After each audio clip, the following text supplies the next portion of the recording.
we interview individuals just like you dealing with their own journey from loss to growth, along with mental health experts, growth guides, all with the purpose of helping you better improve mind, body, and spirit and find your new purpose from the loss and the tragedy that you've experienced. Hi, I'm Tom Pacello. I'm your host.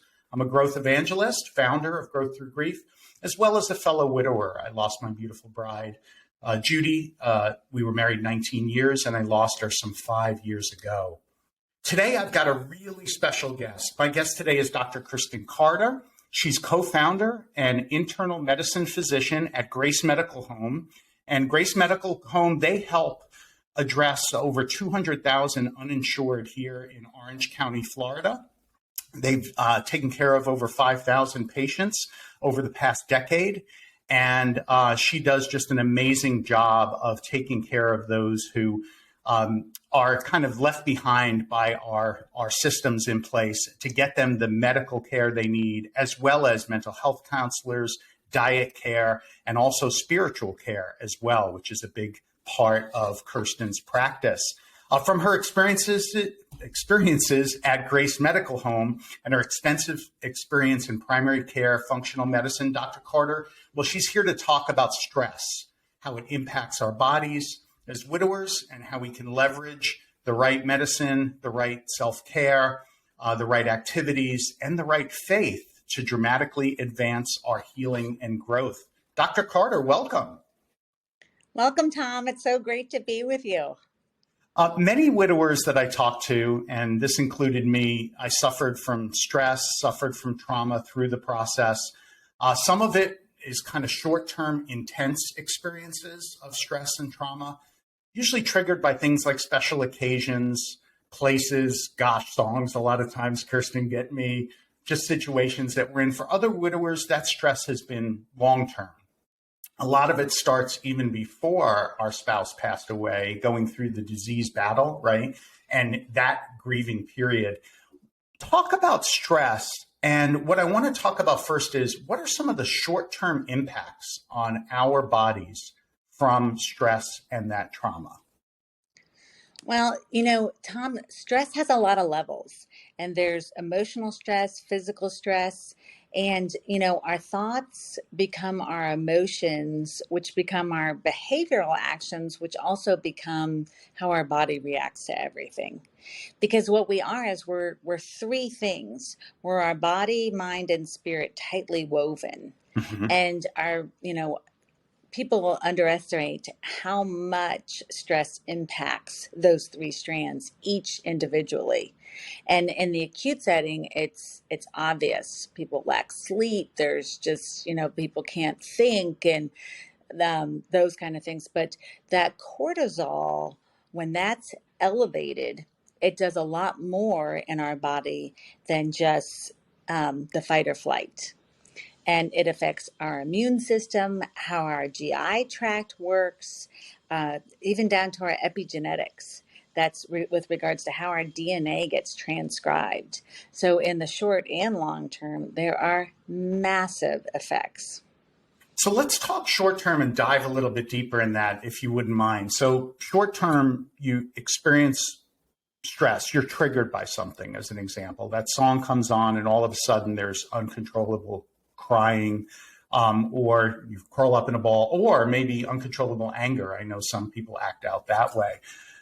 What's going on? Our amygdala reacts, right? So there's an alarm system.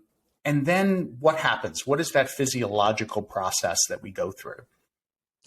So the whole stress response, which is triggered through these emotions, which is real. However, our body does not differentiate between a stress of, I'm really emotionally upset right now because I'm thinking about the loss of my loved one, or I'm really angry right now. Those emotions all get translated very similarly to the same response of our body going, oh my gosh, this is dangerous, and I'm being chased by a lion.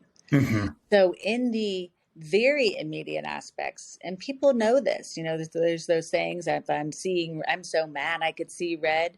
That's mm-hmm. because the epinephrine goes up, our blood pressure goes up, our heart rate goes up. Some people feel facial flushing, and this is dry mouth. You'll see when people speak, a lot of times they want a water bottle. It has to do with the stress of the acute aspect of your epinephrine going up.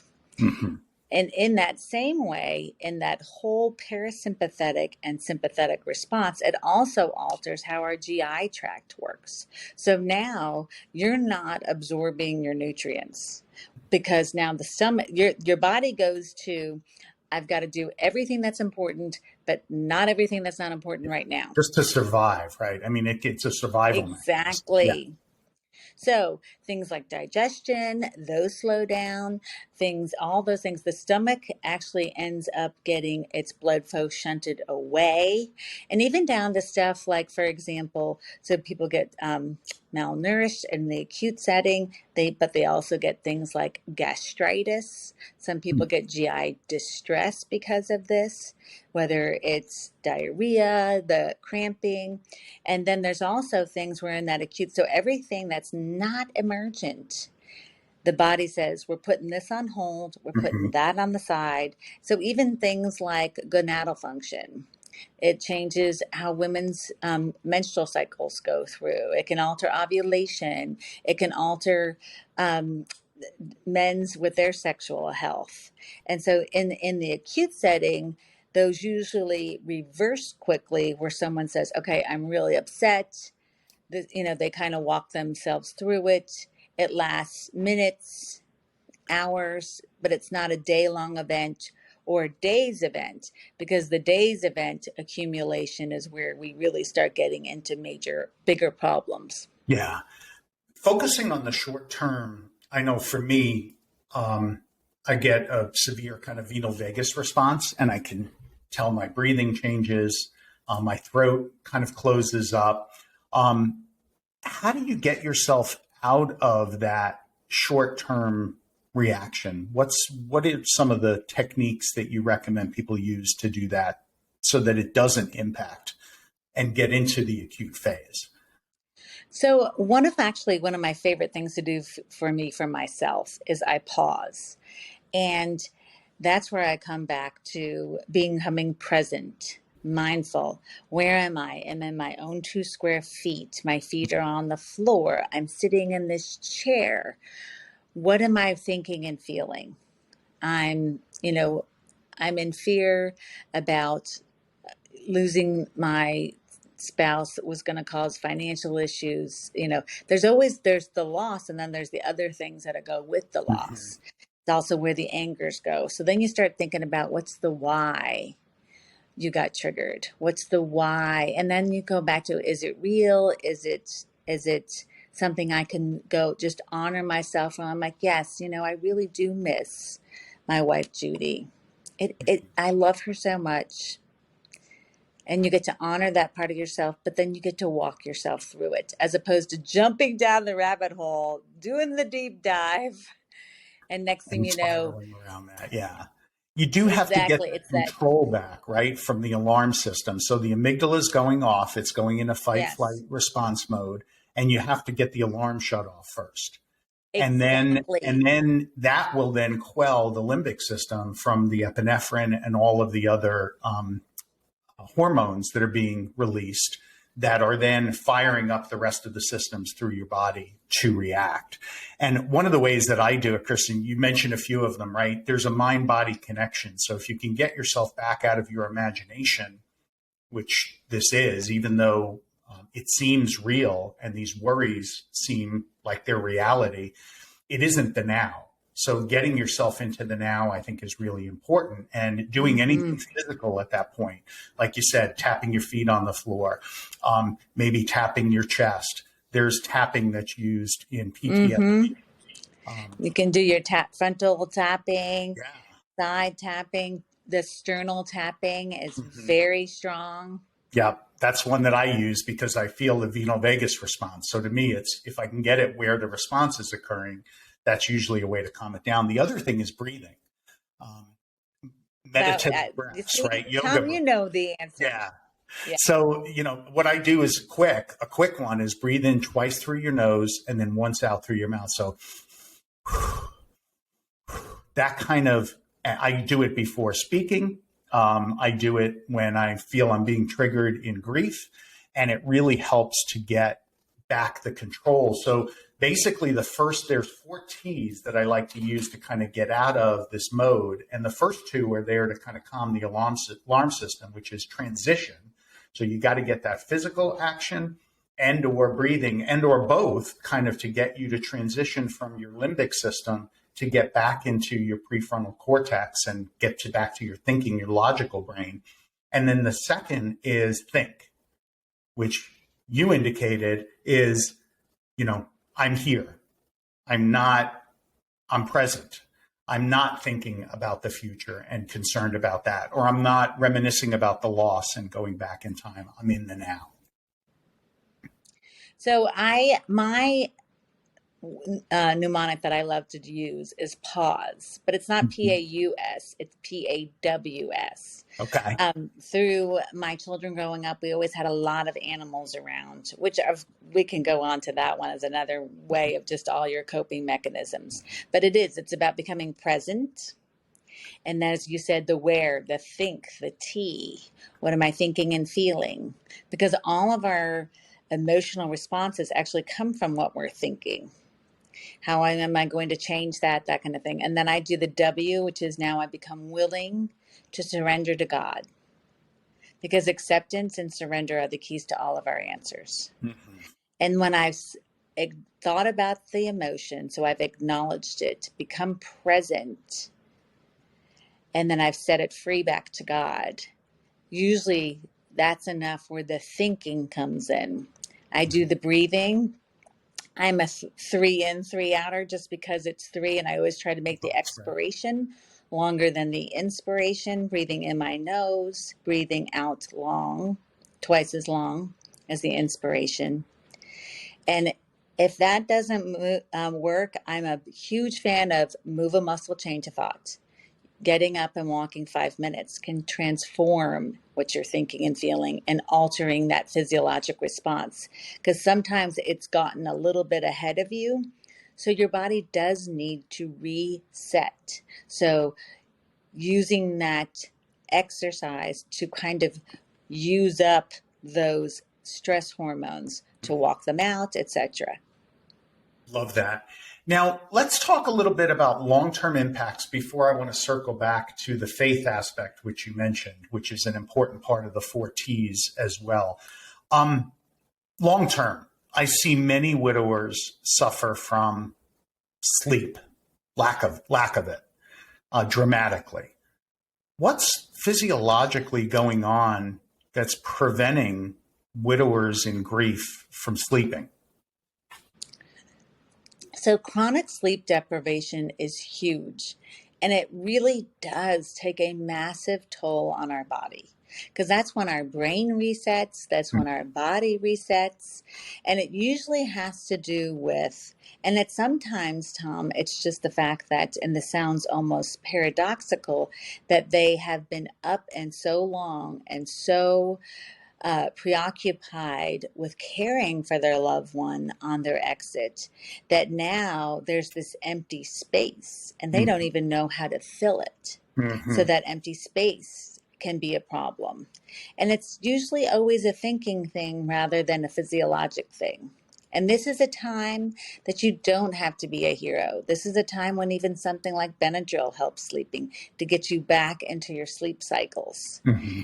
And daily exercise is a phenomenal treatment of insomnia. Yeah, like you said, try to use up that energy, all those hormones that are getting released by the alarm system throughout the day. If you're not exhausting them, they're then exhausting your body, but not to the point of sleep. They're almost keeping you up, right? Because cortisol will act to keep you awake. Is that correct in terms of the Correct. Yeah. Well, it is, because when you're on alert, so you have to be awake so you can look around. So that is where, and don't forget, cortisol doesn't necessarily have to be stimulated through a stressful, meaning like, oh my gosh, now there's danger, but that's how our body perceives it. The cortisol can go up to, says, I'm really sad. Yeah. This is a big loss.